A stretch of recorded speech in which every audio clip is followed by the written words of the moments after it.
Good afternoon, everyone. Fundamentally, politics is about the management of public money.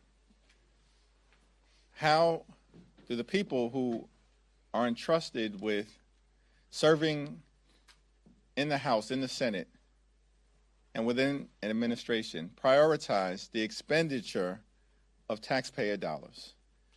And our view as Democrats is that taxpayer dollars should be used to make life more affordable for the American people.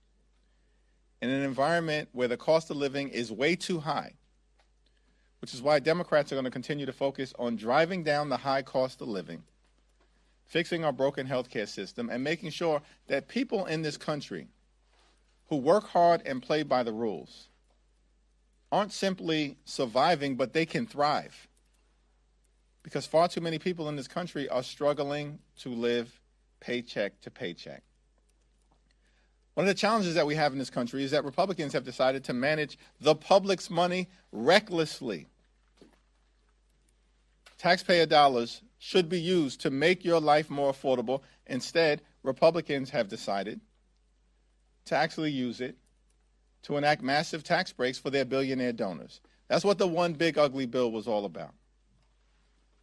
Republicans have decided to use taxpayer dollars to create a $75 billion slush fund to unleash mass and poorly trained, out-of-control ICE agents on American communities, brutalizing and in some cases killing American citizens and violently targeting law-abiding immigrant families. That's how Republicans have chosen to use the taxpayer dollars of the American people to manage public money.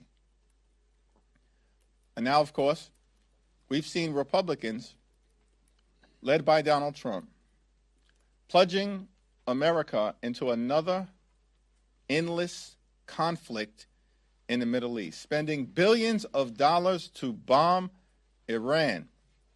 But they can't find a dime to make it more affordable for the American people to go see a doctor when they need one. Can't find a dime to make it easier for Americans who are working hard to purchase their first home. And they can't find a dime to lower the grocery bills of the American people. And instead, of course, the reckless Trump tariffs have increased costs on everyday Americans by thousands of dollars per year. Democrats are committed. This is the fundamental fight at this moment to making sure that we jealously guard the resources of the American people and we use it to make life better for everyday Americans, not actually make things worse, which is what Donald Trump and the Republicans have done. Questions? Mr. Leader. Thank you. You served with Mark Wayne Mullen in the House of Representatives. He's been in the Senate for a couple of years now. Somebody who's tight with the president. Is this an upgrade, in your opinion? Well, let's cross that bridge when we get to it, and we'll see what he has to say when and if there is. What was your impression of serving with him in the House? I don't have any comment right now on what's to come. Let's focus on what's taking place right now. Kristi Noem is gone. Good riddance. She was a disaster, and House Democrats made something very clear several weeks ago. We said either Kristi Noem is fired or she's going to be impeached. Does that change the ICE conversation? And Kristi Noem has been fired, consistent with what we have demanded on behalf of the American people. But let me also make clear, a change in personnel is not sufficient. We need a change in policy. And that has to be bold, dramatic, transformational, and meaningful. And we've laid out 10 different demands standing on the side of the American people, including but not limited to judicial warrants, a ban on racial profiling, a prohibition on ICE targeting sensitive locations like schools, hospitals, polling sites, and houses of worship, a requirement that ICE agents are actually vetted through criminal background checks and actually trained, the implementation of a prohibition on the excessive use of force, which we've seen horrifically been unleashed on the American people, and of course, a requirement that ICE agents who break the law can be criminally investigated by state and local authorities. These are the type of policy changes that are going to be necessary to move us forward to ensure that ICE actually conducts itself like every other law enforcement agency in the country. That's our fundamental demand. Every other law enforcement agency in the country. So, of course, this change in personnel is welcome. Kristi Noem is a disgrace. And we made clear what was going to happen. One way or the other. Could it happen the easy way or the hard way? He's chosen the easy way. But now we still have work that needs to be done in terms of the policy changes. Thank you, Mr. Leader. Congressman Tony Gonzalez said yesterday on a podcast that he did have an affair with a late staffer who later died by suicide. At this point, would you support expulsion for Congressman Gonzalez now that he's admitted that? He's violated the laws. If an expulsion resolution were presented before the House of Representatives, I would, of course, support it. Would House Democrats investigate Kristi Noem as an ex-cabinet secretary? We haven't had that conversation yet. But what we do know, as was gloriously exposed by Congressman Joe Neguse, she's a living, breathing article of impeachment in terms of the abuse of power and the corruption that Kristi Noem has engaged in. And we need to make sure that every single taxpayer dollar is accounted for, that she was allowed to brazenly abuse, if not personally benefit from. And so there will be continuing efforts led by Benny Thompson and Robert Garcia and Jamie Raskin and members of those committees to make sure that we are looking out for the appropriate expenditure of taxpayer dollars.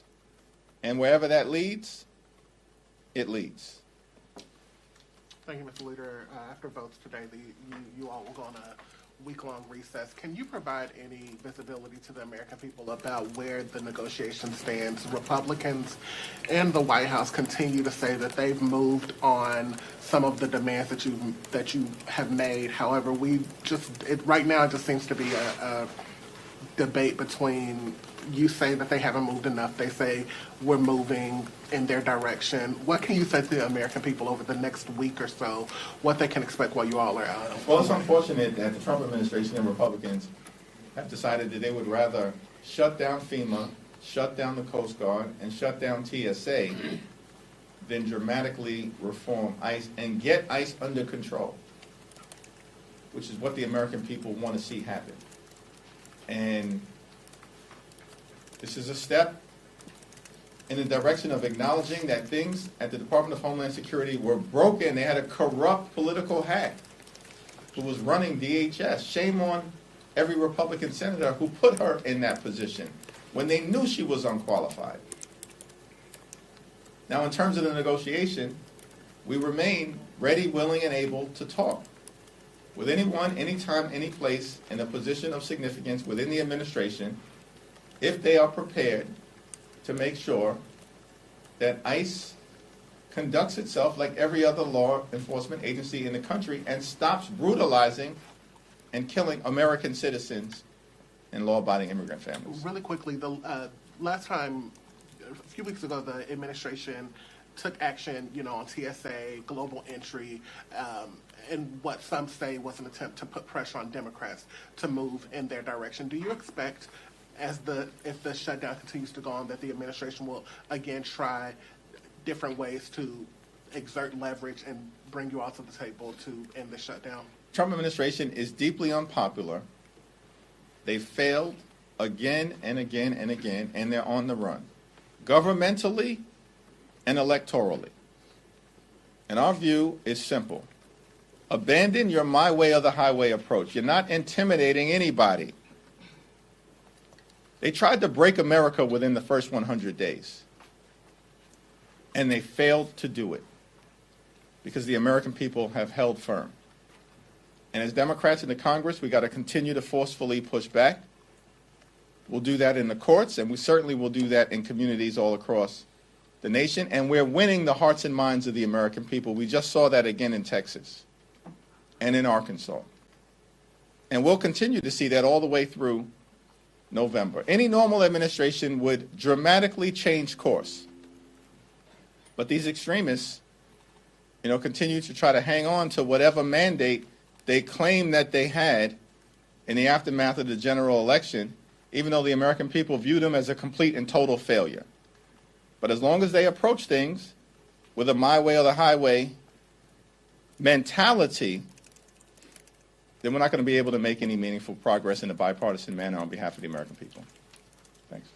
Yeah, thank you. Markwayne Mullin is one of Trump's most loyal allies in the Senate.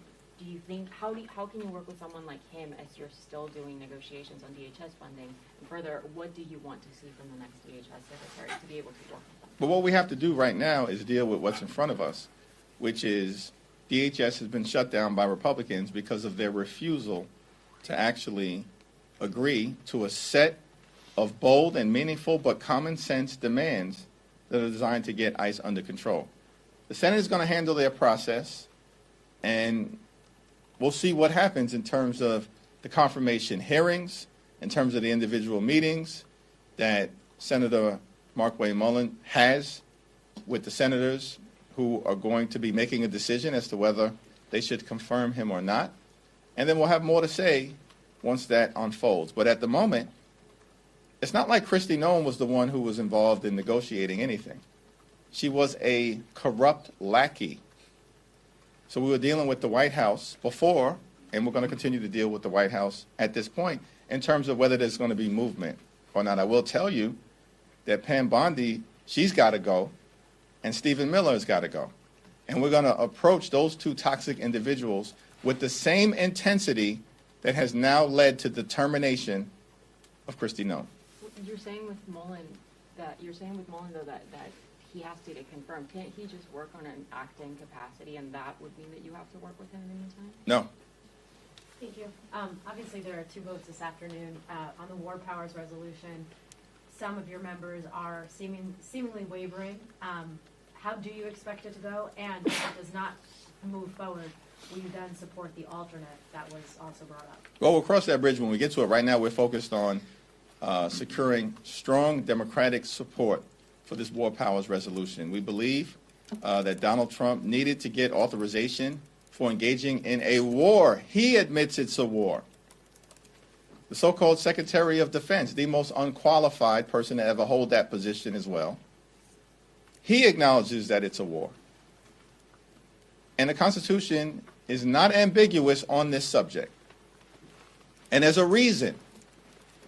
The framers were very clear. They wanted to make sure that the people's house, that the most direct representatives of the American people were the ones who could weigh in on issues of war and peace so that we could press an administration as to whether they have a plan. What's the justification for sending American men and women into a theater of war, risking their lives? As we've seen, we've already tragically lost 6 heroic servicemen and women. And we mourn for them, and we pray for their families. And we don't want to see any more American lives lost in Trump's war of choice. And so we're going to continue to engage with members over the next few hours in advance of the vote. There is going to be strong Democratic support and bipartisan support. And we're hoping that just a handful of additional Republicans beyond the 2 who have publicly said they're with us will do the right thing on behalf of the people that they are privileged to represent so we can enact this War Powers Resolution. George Washington said in his farewell speech to the nation, and I've never forgotten this upon reading it, it wasn't there at the time, that the Constitution is sacredly obligatory upon all. That was his farewell message, final public speech to this new nation. The Constitution is sacredly obligatory upon all. That means everybody. There's no Trump exclusion. There's no wannabe king exclusion. There's no autocratic exclusion in the Constitution. It's sacredly obligatory upon all. And we just need our Republican colleagues to get some guts at this moment, as Rand Paul said yesterday, get some guts and start acting like you're part of a separate and co-equal branch of government. On the subject of Iran, the administration and Republicans have said there may be a need for a supplemental funding request.